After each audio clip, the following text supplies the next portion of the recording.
In the heart of Miami, a seemingly ordinary suburban home became the setting for a chilling crime that would captivate the world. Derek Medina, a 31-year-old man with a turbulent past, and his wife, 26-year-old Jennifer Alfonso, were at the center of a volatile relationship. Derek, an aspiring writer and gym enthusiast, and Jennifer, a young woman full of life, had been caught in a web of jealousy, emotional abuse, and manipulation. What was once a hopeful love story turned into a nightmare, culminating in a shocking murder that would be broadcast to the world through Derek's chilling Facebook confession. Before we dive into this case, we'd appreciate it if you could take a moment to like and subscribe. Your support means a lot. Let's get started. Derek Medina and Jennifer Alfonso seemed like a typical couple. They shared vacations, smiled in photos, and posted about their love online. But behind the carefully curated images was a different reality, one of power struggles, manipulation, and fear. Derek Medina was a man who wanted to be seen. A self-proclaimed author, motivational speaker, and martial artist, he filled his social media with grand declarations about life, success, and his own supposed wisdom. He self-published books, though few read them. He spoke of supernatural visions, of hidden knowledge, of his dominance over life itself. Jennifer Alfonso was different. She was a free spirit, a young mother devoted to her daughter. She found joy in small things: dancing, laughter, spending time with friends. But those close to her saw the changes. The way her smile faded. The way she grew quieter. The way she seemed trapped. Their relationship was a cycle: passionate highs followed by crushing lows. They broke up, then got back together. Married, then divorced. Then, in 2012, they remarried. Jennifer hoped things would be different. But soon, it became clear, Derek Medina was not a changed man. Instead, he was growing more controlling, more paranoid, more dangerous. The Medina household in Miami was a place filled with an overwhelming sense of tension.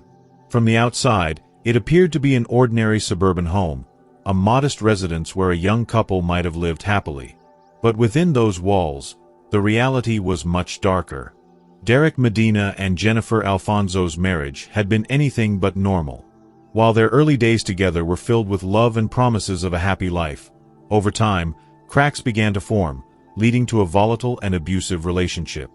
Derek, initially charming and attentive, began to show a different side as the relationship progressed. Jennifer, a warm and caring woman, quickly found herself under Derek's control. The love they once shared slowly morphed into something darker, an unhealthy obsession. Derek's possessiveness grew, and with it, his constant accusations. He would accuse Jennifer of infidelity without any evidence, driving a wedge between them. His jealousy was suffocating, and the emotional manipulation became unbearable. Jennifer tried to maintain a sense of normalcy, hoping that Derek would return to the man she once loved. But the person she had married seemed to have disappeared. As time passed, the tension in the house grew. Derek became more unpredictable and volatile. What began as small arguments over trivial matters escalated into raging outbursts, and Jennifer found herself in a constant state of fear. There were moments when she questioned her own safety. Derek's anger was explosive, and his behavior was erratic. Despite this, Jennifer remained in the relationship, partly out of fear and partly because she still believed that deep down, Derek was the man she had once married. Jennifer's friends began to notice changes in her demeanor. She became more withdrawn, anxious, and fearful. She canceled plans with friends and stopped reaching out for help, choosing instead to retreat into the confines of her marriage. In private conversations, she expressed her distress about Derek's increasingly erratic behavior and how he had begun to isolate her from those who cared about her. Still, Jennifer felt trapped, unsure how to escape the grip of a man who had once been her partner but had now become her captor. Derek, for his part, continued to spiral. His obsession with control grew stronger, and he became increasingly volatile. He would lash out at Jennifer, sometimes for no reason at all. In these moments of rage, Jennifer feared the worst. She didn't know how much longer she could live like this, but she also didn't know how to leave. She felt trapped in a relationship that had become toxic and dangerous. Jennifer's fear was palpable, but her sense of duty and love for Derek kept her from leaving. She tried to rationalize his behavior, believing that he could change. However, the truth was that the man she had once loved had been replaced by someone far more dangerous. The house that was meant to be a home had become a battleground, where emotional and psychological abuse took center stage. As Jennifer's world grew smaller, Derek's grip on her tightened. Her friends and family could sense something was wrong, but Jennifer remained trapped in the cycle of manipulation, too afraid to escape. As the tension in the household reached a breaking point, no one could have foreseen that the situation would soon explode in the most tragic way imaginable. On the morning of August 8, 2013, the tension that had been building in the Medina household for months reached a deadly climax. The final argument between Derek Medina and Jennifer Alfonso would end in tragedy, forever changing the lives of those who knew them and leaving a haunting mark on the community. What transpired that day in their Miami home was a tragic culmination of violence, control, and manipulation. Derek Medina had been on edge for days leading up to the murder. His accusations of infidelity had intensified, and he had been increasingly paranoid about Jennifer's interactions with others. The tension between them had escalated, with Derek becoming more aggressive, both in his words and actions. Jennifer, exhausted by the constant emotional strain, was fearful of what Derek might do next. Despite this, she had not been able to leave him, partly because she still loved him, but more so because she feared the consequences of walking away from him. On that fateful day, the argument that had been simmering for weeks finally exploded. According to Derek's own account, the confrontation began when Jennifer accused him of being controlling, and he became enraged. He claimed that Jennifer had threatened to leave him and that this pushed him over the edge. Derek later testified that Jennifer had confronted him with the idea of divorce, and in that moment, he felt completely betrayed. His anger flared, and what followed was a moment of unbridled violence. Derek shot Jennifer multiple times in their kitchen, a place that had once been filled with laughter and warmth. The gunshots rang through the house, signaling the end of her life. Jennifer's body was left lying on the floor, a tragic testament to the destructive power of Derek's rage. But the horror didn't end there. Instead of attempting to cover up his crime or flee the scene, Derek made a chilling decision. He took to social media. In the immediate aftermath of the murder, Derek posted a series of messages on his Facebook account. His actions were as cold as they were calculated. He posted a photograph of Jennifer's lifeless body, blood spilling from her wounds, and wrote, "I just shot my wife. I'm going to prison, I know it. I'm sorry, but I'm not sorry." These words, shared with the world in a shocking display of detachment, were the first public glimpse into the mind of a man who had, in that moment, completely lost control. Derek's Facebook posts made it clear that he had no remorse for his actions. Instead, he seemed to express a twisted sense of justification, as though his actions were somehow warranted. The chilling nature of his online confession shocked everyone who saw it. As the news spread, it became evident that Derek Medina had not only taken his wife's life but had done so with a level of cold calculation that left many struggling to understand how a person could be capable of such brutality. Minutes after the murder, Derek called the police, calmly reporting what had transpired. His demeanor was eerily calm, as if he were describing an event that had little emotional significance to him. When the authorities arrived at the scene, they found Jennifer's body and quickly took Derek into custody. He was arrested and charged with second-degree murder. The investigation into the killing revealed a deeply troubled relationship filled with manipulation, control, and violence.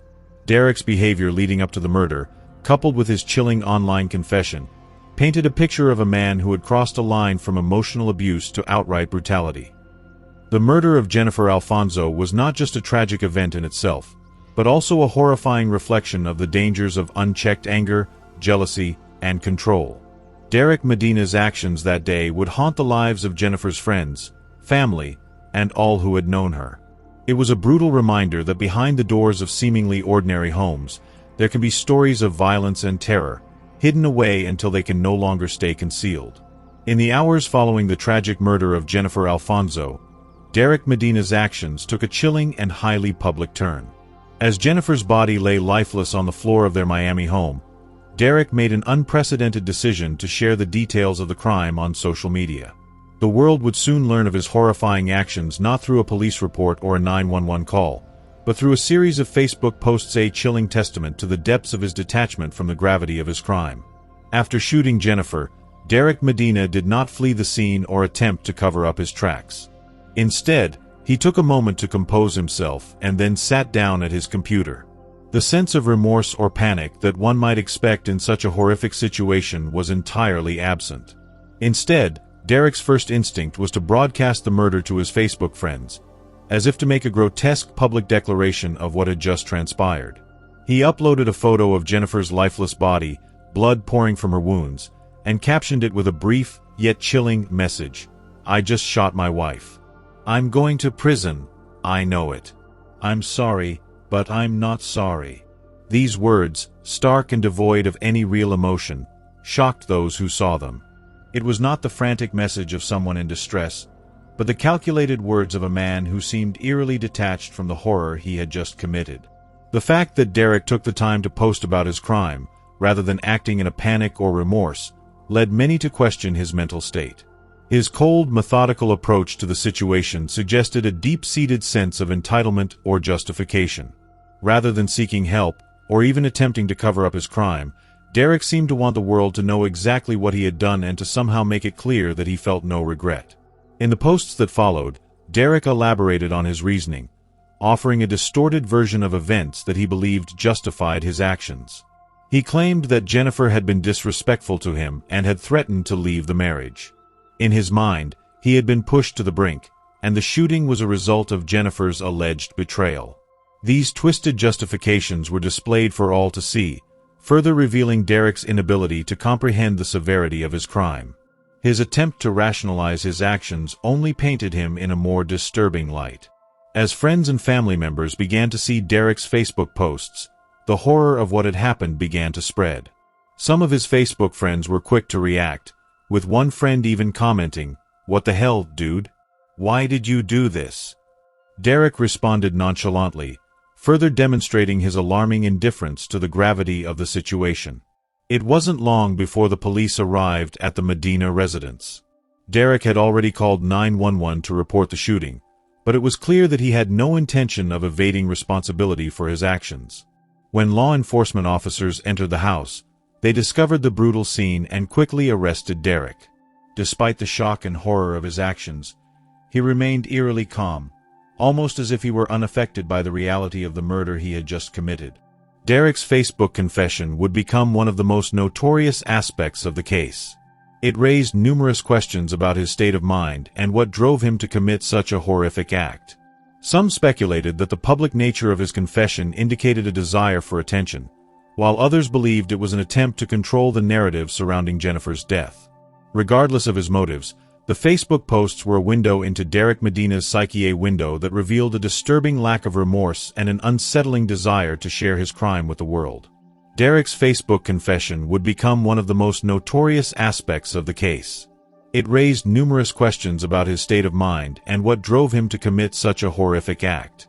Some speculated that the public nature of his confession indicated a desire for attention, while others believed it was an attempt to control the narrative surrounding Jennifer's death. Regardless of his motives, the Facebook posts were a window into Derek Medina's psyche, a window that revealed a disturbing lack of remorse and an unsettling desire to share his crime with the world. The Facebook confession would go down in history as one of the most chilling elements of the case. It would not only cement Derek Medina's place in infamy but also serve as a stark reminder of the dangers of unchecked violence, emotional abuse, and the lengths some individuals will go to in order to justify their actions even when they know the world is watching. The police arrived at the scene to find Jennifer Alfonso's body. The house was eerily quiet, except for the faint hum of the refrigerator and the buzz of the overhead lights. Officers immediately secured the area, unsure if Derek Medina was still inside or had fled. It wasn't long before Derek's post on Facebook reached the attention of law enforcement.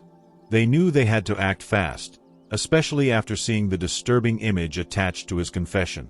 The Miami-Dade Police Department launched a full-scale manhunt for Derek Medina. His social media accounts were examined, and his friends and family were questioned.